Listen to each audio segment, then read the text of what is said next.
Hi guys, it's Mr. Like. I'm outside observing nature. Do you like to be outside? Do you like to observe nature? I found this really cool spider web in here. Have you ever seen a spider web around your house? I went around my house looking for spider webs and I found a lot. They were really cool. Let me show you what I found.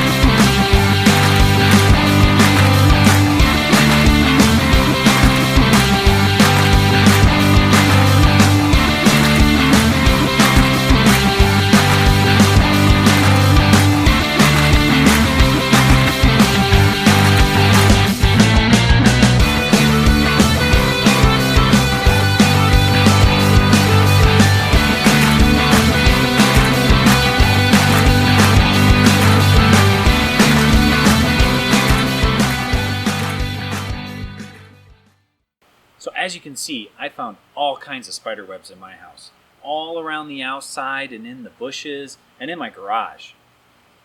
I tell my family don't ever kill a spider because they eat mosquitoes and I don't like mosquitoes. I'm kind of interested in learning more about spiders and spider webs. Let's go see what we can figure out.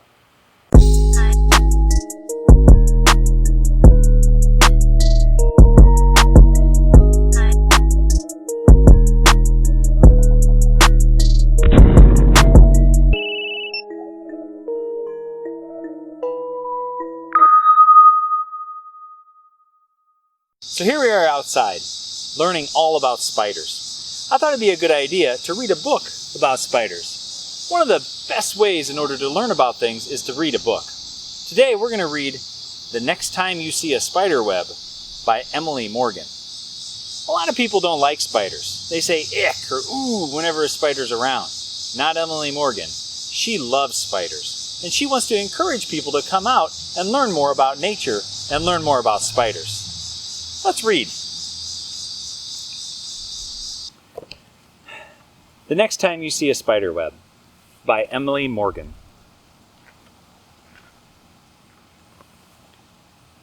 The next time you see a spider web, take a few moments to observe it carefully. Do you see the pattern in the web? Or does it look like a tangled mess? Follow the lines at the edges of the web. Can you figure out what they're attached to? Do you see a spider on the web? Is there anything trapped in the web? Gently touch the outer edge of the web. How does it feel? How does it move when you tap your finger?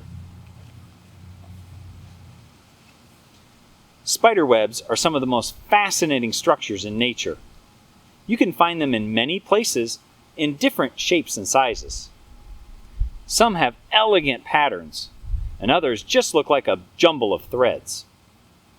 Have you ever wondered why spiders make webs? Food! Spider webs are traps designed to catch food for spiders to eat. Spiders eat other animals, mostly insects and other small invertebrates. Web-building spiders catch their prey in many ways, using different types of webs. You've probably seen a spider web that looks like a mesh of threads. These are known as tangled webs or cobwebs. When an insect flies into or walks over this kind of web, it becomes entangled in the silk threads, making it easy for the spider to catch the insect. You may have noticed a web that lies flat across a grass or a bush. These webs are called sheet webs.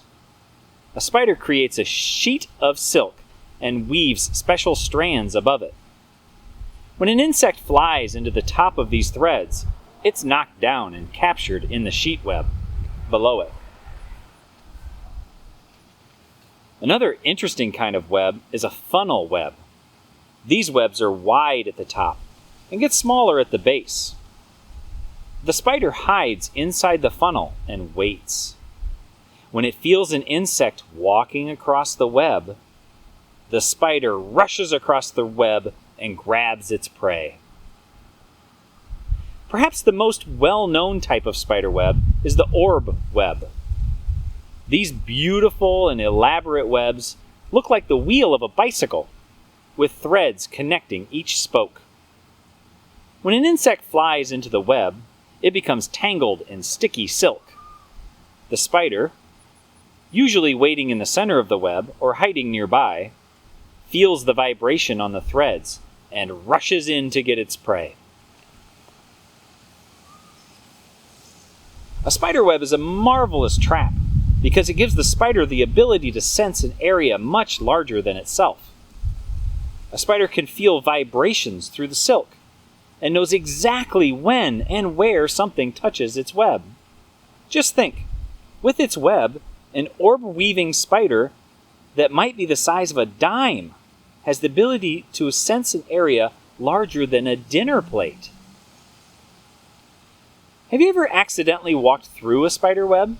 You probably found it difficult to get the web off of you. This is because many spider webs are sticky.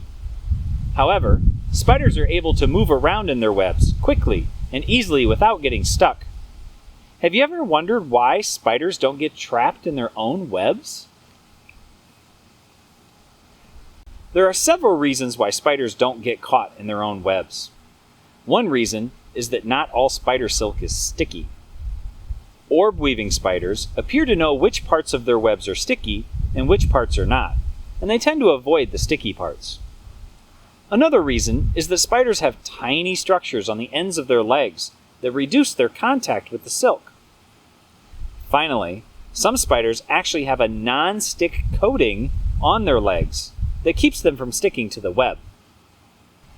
Spider silk is made in silk glands inside the spider's body. The silk is liquid when it's in the spider's silk glands and becomes solid as the spider pulls it out of its body through special structures called spinnerets. The spider pulls the silk out with his legs and can combine the thin strands that come out of its spinnerets to make different kinds of threads. Can you find the spider's spinnerets in this picture?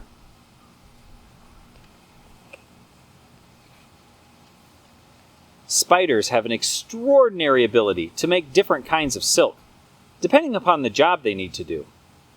For example, an orb spider uses strong, tight silk to build the frame and radial lines, or spokes, of his web. Then, it uses a thinner, more elastic type of silk to make the spiral to connect the spokes. Finally, it creates a second spiral with sticky silk to trap the prey. It is astonishing that these small creatures are able to make such elaborate and efficient traps without a single lesson. Spiders are born knowing how to build webs. They don't need anybody to teach them. Hey, I got a challenge for you today. We've learned a ton about different kinds of spider webs. I thought it'd be cool if we could try to make one. Now, in any kind of an engineering design, we want to start with what's the problem we want to make, or we want to try and solve. And that is, how can I make a spider web? Then we got to look at what are those limitations, constraints, what kind of materials, time, what kind of things are going to make what can we do and what can't we do. So I looked around my house for different kinds of materials. I figured I'm going to need some kind of string. So I got some yarn, I found some string here, some kite string, any kind of that string will probably work. I also found some plates and some tape, some popsicle sticks. I don't know what I'm going to use, but these are the materials I think I can make a spider web out of. Then I sat down and came up with my ideas. Brainstorming is very important in engineering. I made a model of what my spider web is going to look like. This is important because I don't want to get into materials and start messing with stuff and then mess it up. I want to have a really good plan going forward. So you can see on my model, I have a paper plate here. I've got some of these radial lines that are attached to the plate. I think I'm going to try cutting the plate to see if I could get them to attach that way. And then I got my orb lines going across. I'm going to make an orb web. You can make any kind of web that you want. If I was going to make a cobweb, maybe I would just randomly put these things across the plate. That makes a little bit more of a cobweb. Maybe take some cotton balls and put them on there to make it a little thicker. If I wanted to make a funnel web, I might want to think about getting a cup a plastic cup or a paper cup, or cutting a hole in the plate and then wrapping the string around the hole to kind of start my funnel, and then kind of working out from there.